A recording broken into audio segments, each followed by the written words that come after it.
I'm going to say it. I think part of the success is that they don't have college degrees. They're not limited by, oh, these are the things you do because I learned about that in my business class. Instead, they just sort of say, you want us to take the hill? Okay. I guess we need to take the hill. And then they figure out a way. And it's usually way more creative than I personally would have done, whatever it is. So I expect that, dear bosses and managers out there, expect that when you get to level 3, that they're going to come up with stuff that you didn't think of. It's awesome. Oh, yeah. Welcome again to It Doesn't Take a Genius, conversation with introspective perspectives and pithy points of view. Here are your hosts, my friends, Max and Marty. I think that's Mark and Mike. Yeah, whatever. Ramsey!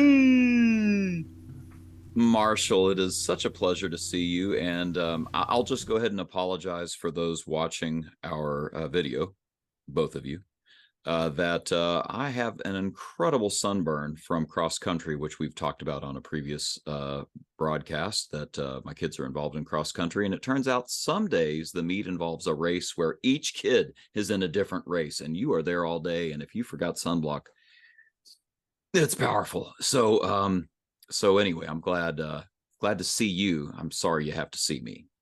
No. It's every day you look at red hot with 2 eyeballs. That's fair. That's 100% fair. Yeah, but it's also, to me, it's a testimonial for what a great father you are and how much you care about the young Ramseys. Well, I'm actually just stupid, but thank you. I appreciate that. Hey, last time we were together, we teased that we were going to be talking about this. So I'll just quickly remind people, the last episode was a really good one about, what do you do if you don't have anybody to delegate to? You're just sort of a lone wolf. How do you delegate away some of the things that are on your plate when you're a lone wolf and don't have anybody else in your department or nobody reporting to you, et cetera? Yeah, I thought about like this picture popped in my head of those guys that's the one-man band. Yeah, for real. He's got cymbals on his knees and he's playing the harmonic and he's banging the drum and he's playing the just Yep. Yeah, what if you're that guy? What do you do then, right? So it's a great episode on that concept, and we know that some of you were thinking, I do have people to delegate to, except I can't. They're too busy. And so this is the episode for you. What do you do when you want to delegate but don't feel like you can get away with it? So we're going to talk about that maybe sort of in stages here. Let me just throw this at you, Mike, just to sort of get the ball rolling. Maybe they are too busy. Maybe they actually are too busy. And the thought that comes to my head, I don't know what you're thinking, but why are they too busy? Is there something we could do a little analysis on to find out if there is actually maybe some stuff that they shouldn't be doing, or maybe some things they could be doing more efficiently, or maybe even, I'm noticing your backdrop there, maybe there's even some things they're doing just because I'm sort of micromanaging all their little tasks, and some of that just needs to go away. So what are you thinking?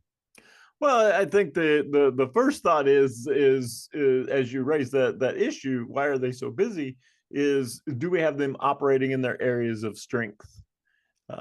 Do we have people doing things that's just not what they're good at? And so they're incredibly busy because we tend to, if it's not an area of strength, we tend to not be all that efficient at it, and we tend to not be able to find the improvements, the Kaizen, if you will, of how to get better at these things and to get them done in a quality manner in less time, in a much more efficient way. So that would definitely be my first thought. Have I aligned the people with the respective jobs, and if so, right. The next thing that comes to mind is staffing levels. Mm-hmm. Probably the most difficult decision that a manager will have to make, one of the most difficult decisions a manager will have to make, is when to add that next person. Mm-hmm. And a lot of times you're in that in-between mode. You're like, well, I gotta, we're busy enough, we've got enough profitability, we've got enough income to justify an additional half person. Right. If I could just get half person, Yep. But a half person wouldn't work. I need a full timer, but we're not quite there yet. Yeah. And so now everybody's in the right place. They're doing the right things, but they're busy enough that we just haven't reached the tipping point of let's add additional personnel expense. So I think that's happening a lot right now. I think I remember walking into a lot of clients that were new to me around about the time that the recession was starting to die off. The Great Recession was starting to die off, and you just kind of looked around and said, "Why do we have all this space?" Like there just seemed to be so much extra space in so many places that I worked at. And it's because they had laid off half their force and were trying to survive, and they were afraid to hire another person. Well, I was just last week with a client where the team is at a point where it's like, yeah, we really are ready for half a person. You know what they did? They hired half a person. They got a part-timer. She's going to be 20 to 30 hours a week. And we'll see how that goes, right? I'm sure that as time goes on, growth might lend itself to other opportunities. But yeah, maybe it's a half a person. Maybe that's exactly what your team needs to be able to have a little bit of breathing room to allow some delegation. Oh yeah, yeah, and at some point, there's this leap of faith where that there's more business out there. There's more opportunity that we're missing, Right. because we are all running at above maximum capacity, and so yeah, sometimes you just go on faith that I think there's enough business out there that if we add that expense, there'll be a short-term negative as far as profitability goes, but I see that in the long run, this is our next growth opportunity. Yeah. So we've talked about quadrant 2 and quadrant 3 activities. This idea that in the Eisenhower matrix that some things are really important but not urgent, and some things are urgent but they're really not that important. And so we spend a lot of time on crises and firefighting, but then we end up dropping down to these busy work activities that really aren't value adds. They're just not as important, but they keep popping up in our face over and over again. It might be a good time to set aside some quadrant 2 time to say we're going to spend some time planning. We're going to spend some time on the calendar thinking about what's our tasks that we're currently doing, and how many of these are we doing just because we've always done it that way, or it's been what we've done since before the pandemic, or fill in the blank. We're doing them just because we thought they were important, but they're really not.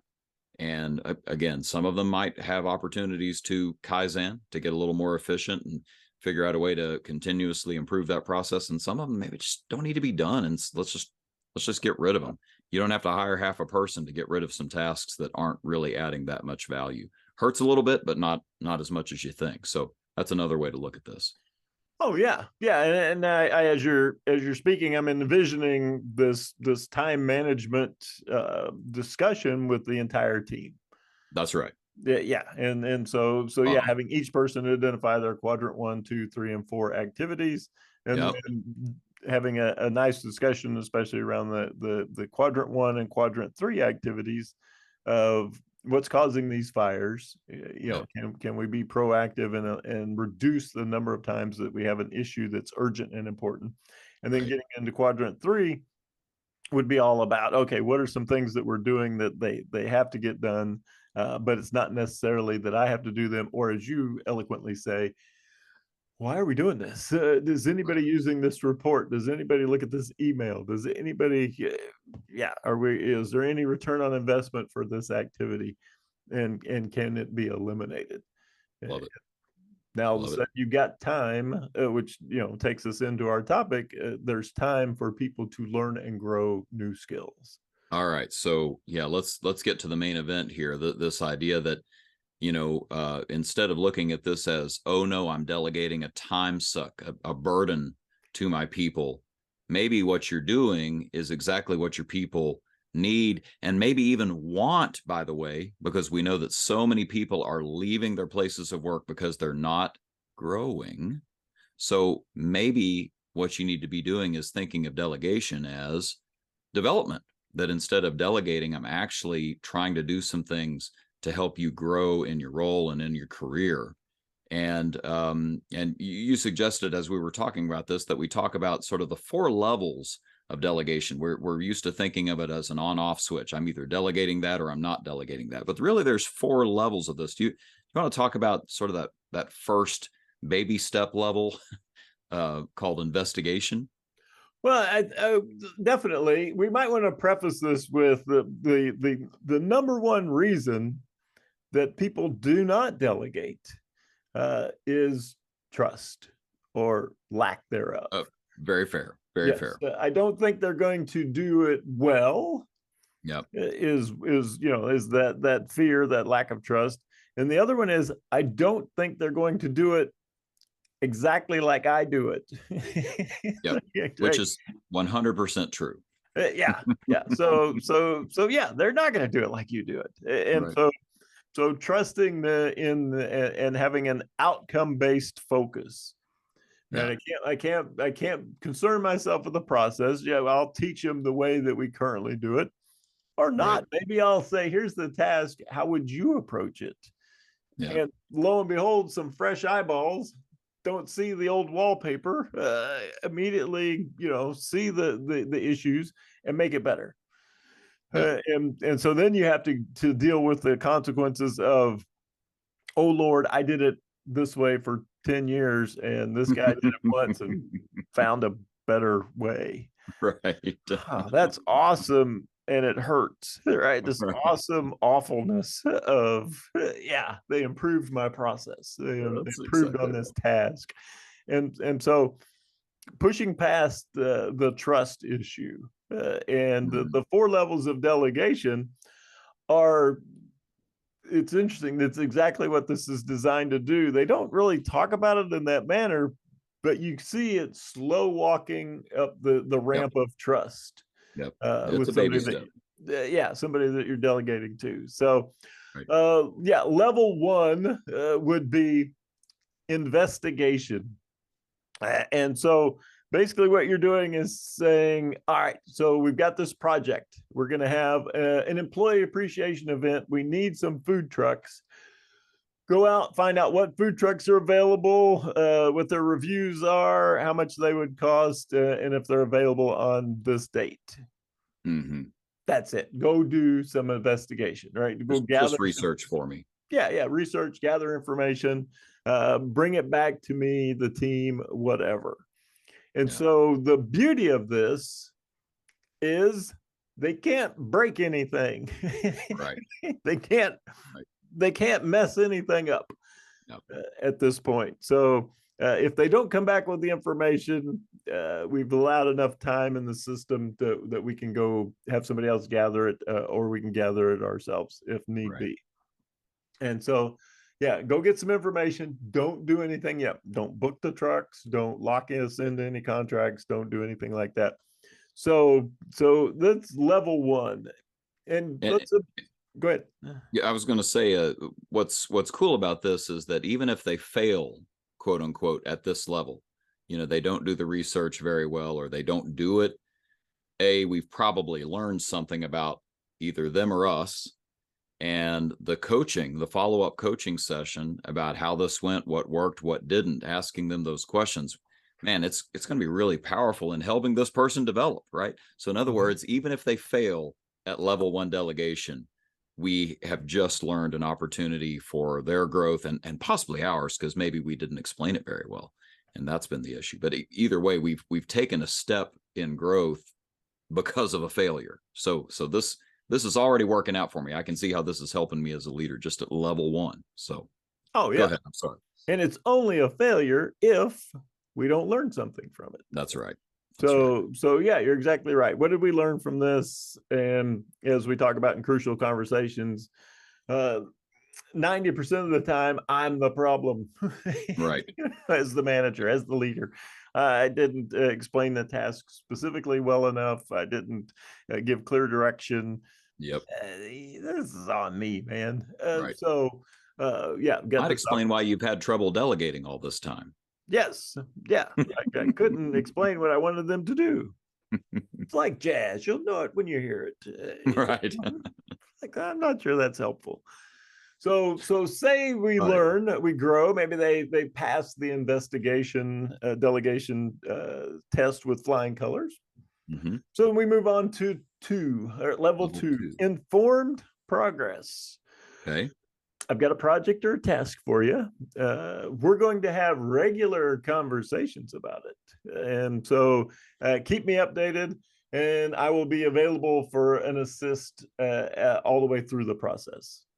Okay, I was feeling a little nervous until you got to that last bit there, because I felt like you had just, thrown me, something that was going to be really hard for me to chew on and stay afloat. But then you said, "Oh, but you're going to help me." Okay, got it. Yeah, when I imagine this one, I imagine it is two people side by side, one person just slightly ahead of the other, the person that we've delegated the task to, but we're right there to catch them in case they fall, in case they, as we all learned in our childhood, in case they step in some quicksand. Yeah. And begin to disappear from beneath the earth. We're there to help, and so regular updates. We're informed along the way, and the beauty of this system is, at some point, if it goes off the rails, it doesn't go far enough off the rails that we can't redirect it back on. Yeah. Well, you're staying in such good communication that that's definitely going to happen. And I think one of the challenges of level two is that you have to make sure that you're intentional about that communication, right? Like you need to put this on the calendar, do something to say, let's have a weekly check-in or whatever would be appropriate for the event. Sometimes it's just as simple as, just a little post-it note on your screen that reminds you, yeah, I got to go check in with Billy Bob. It's about that time. And just see how he's doing and make sure he doesn't have any questions, and you're good to go. Well, and you raised such a great point, and the coach approach would definitely work here.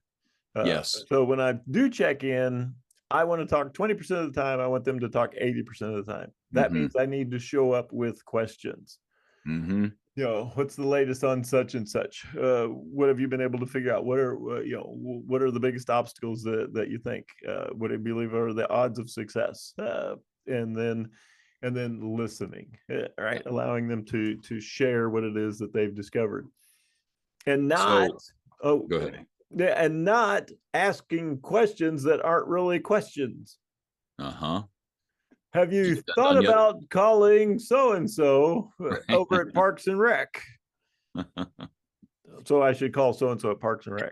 Right. Got it. Right. Have you thought about using the quesadilla truck from Santa Monica? Book the quesadilla truck from Santa Monica. Right. So yeah, I'm not talking about those questions. I'm talking about real questions that allow them to explore the opportunities that are there. And well, the funny thing about those questions is that they're micromanaging, right? Those pretend questions are really you micromanaging and taking back over. And the other kind of fake questions is where I'm asking a yes, no. You don't want to do that, right? You don't want to run the risk of failure, like where the person has to own up and say, yeah, I failed at this. Did you get that part of the project done yet? And one answer, it's 50-50. One of those answers is, yes, I did, boss. Things are going great. The other is, no, I am a failure. That's not what you're trying to achieve here. You're trying to achieve delegation where this person grows. So the open-ended questions allow that to come out organically, talk about the issue instead of talk about the person, succeeding or failing. And it's not about their performance yet. It's just informed progress. Which is that a good segue? Should we talk about level 3?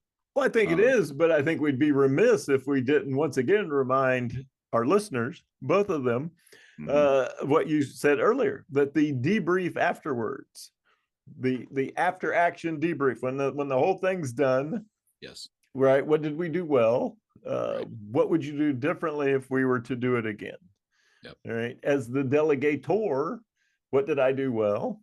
Yep. What would I do differently if I had to delegate the next, this over or something else? And totally what's the takeaway from that?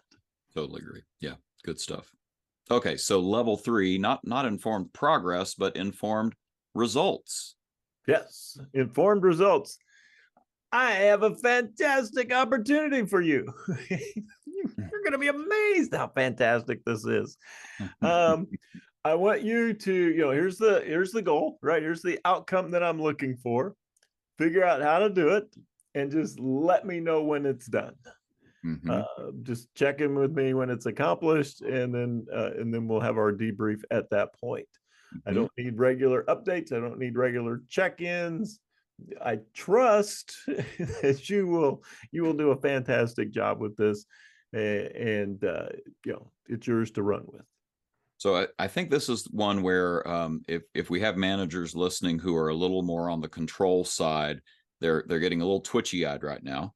And so maybe it would be important to talk about defining what we mean by opportunity. And I'll give an example.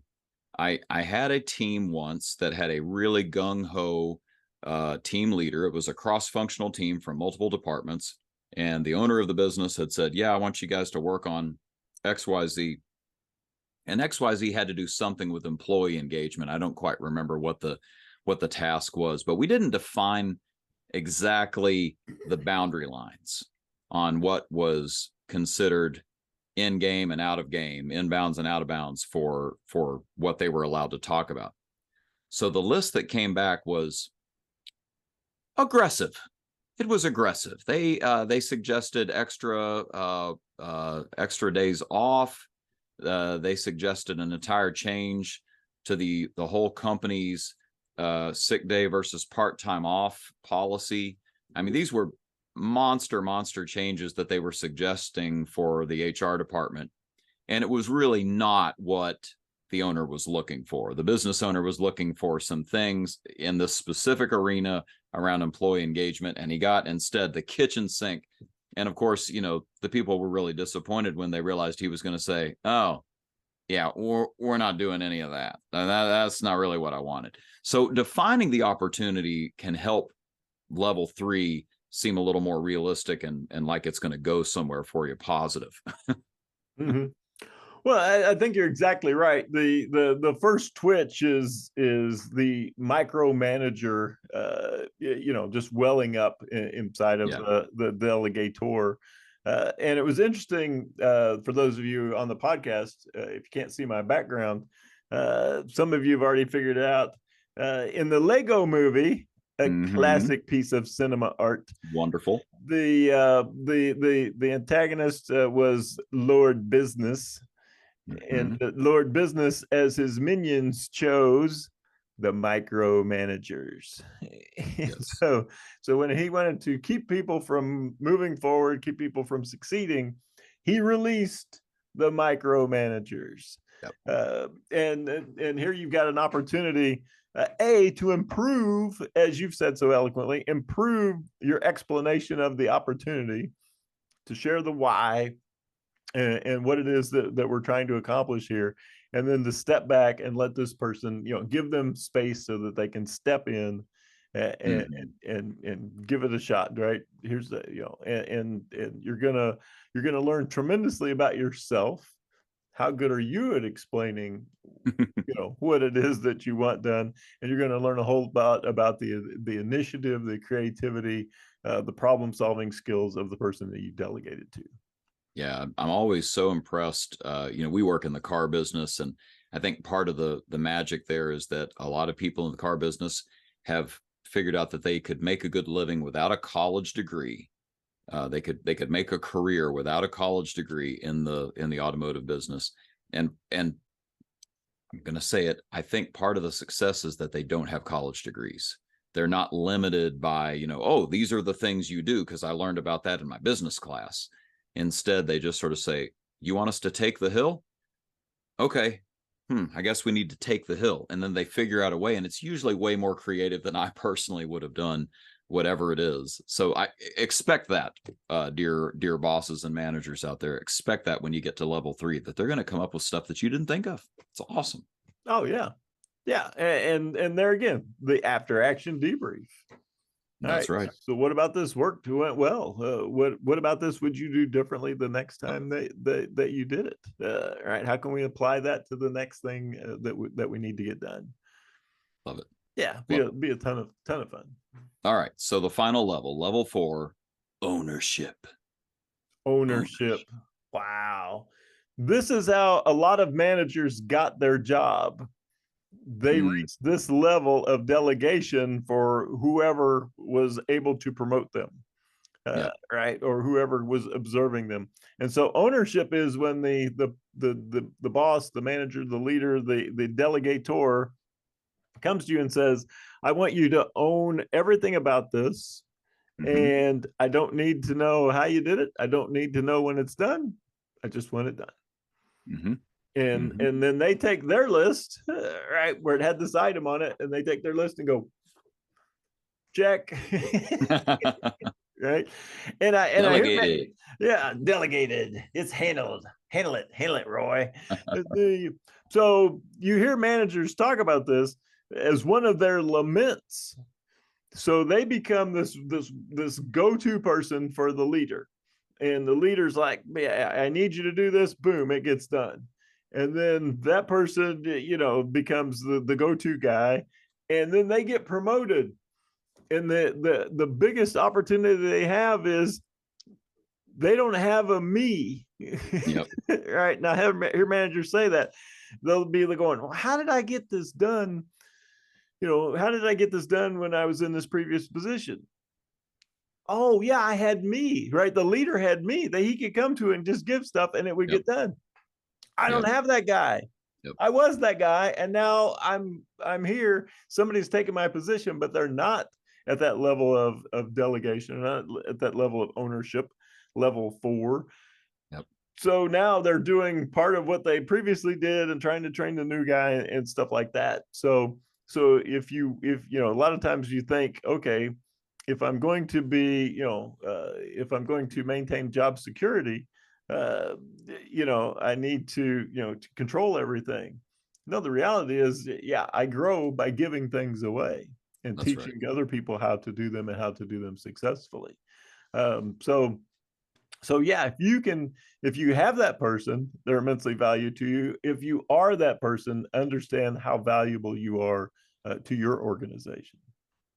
Yeah, so we're covering a big spectrum here in this short podcast. But the idea that, on the one hand, you feel like you can't delegate to your people. Well, maybe you need to do some analysis and investigate.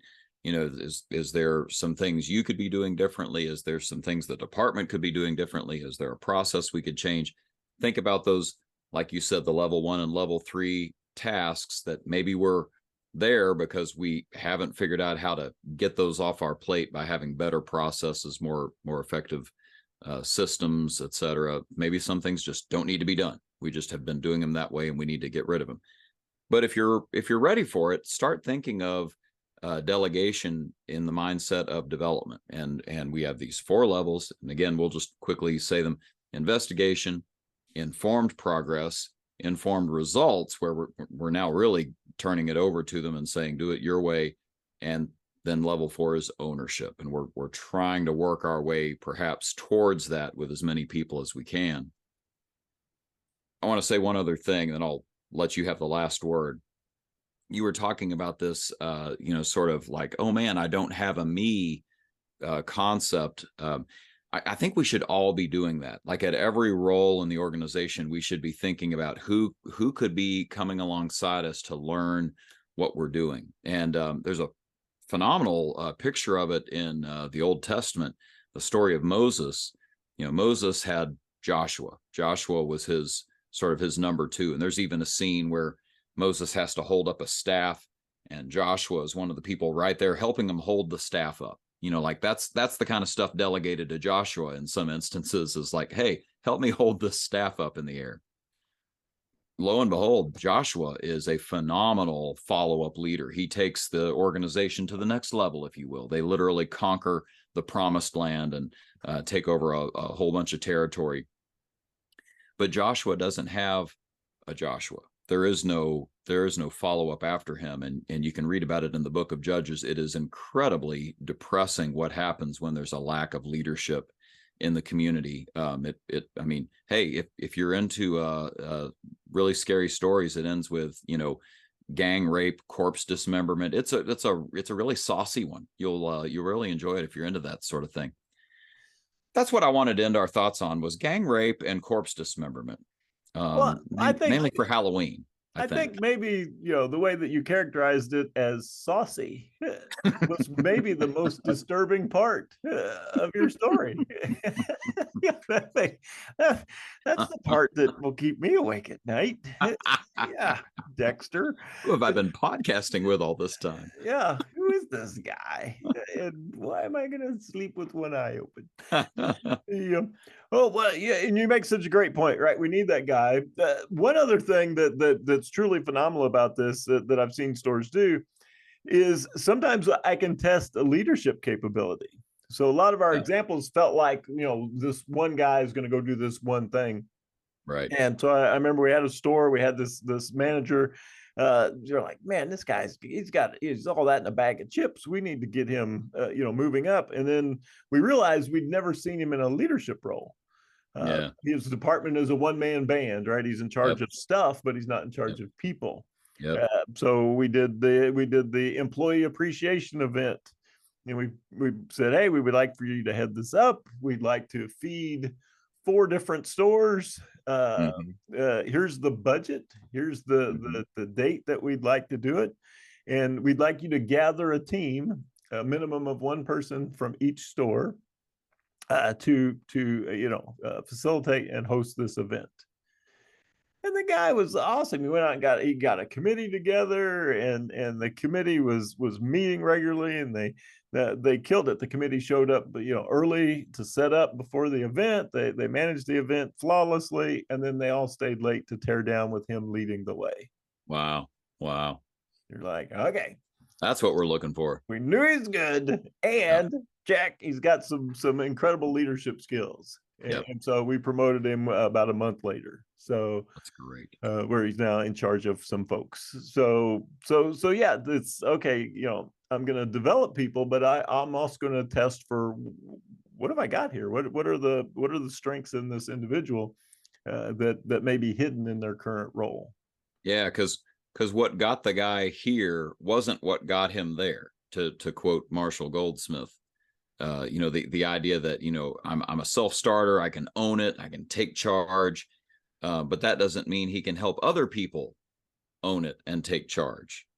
He proved that he could, he got the chance to prove himself. But so many of us in management, I think that's the flaw, is that we've been owning it for so long. Of course we micromanage. Of course we don't want to let go of anything. Of course we don't want to rely on those other people and trust them. But man, them's the breaks. That's leadership, right? If you're going to grow, that's what's going to happen, is getting your people involved. Oh yeah. Great stuff. Yeah, no, fantastic point. And hopefully we've given everyone some things to chew on, some thoughts. You could take a look at, just what is the next thing? What is the next thing that I have on my plate that needs to be delegated, that A, would free your time up, and B, develop the person, provide the person with a chance to either develop or prove the skills necessary for them to move up. You know what I've always appreciated about you, Mike? You delegated our voiceover work. Oh, yes. Yeah, so we should turn it over to our saucy announcer, Mr. John Wolf. Mr. Wolf, take us out. He's spot on. Thank you. And that's a wrap. It doesn't take a genius. The blog dedicated to reducing the irreducible. Next time, prime numbers. What makes them so special? Join us then. And thanks for listening. That's good enough.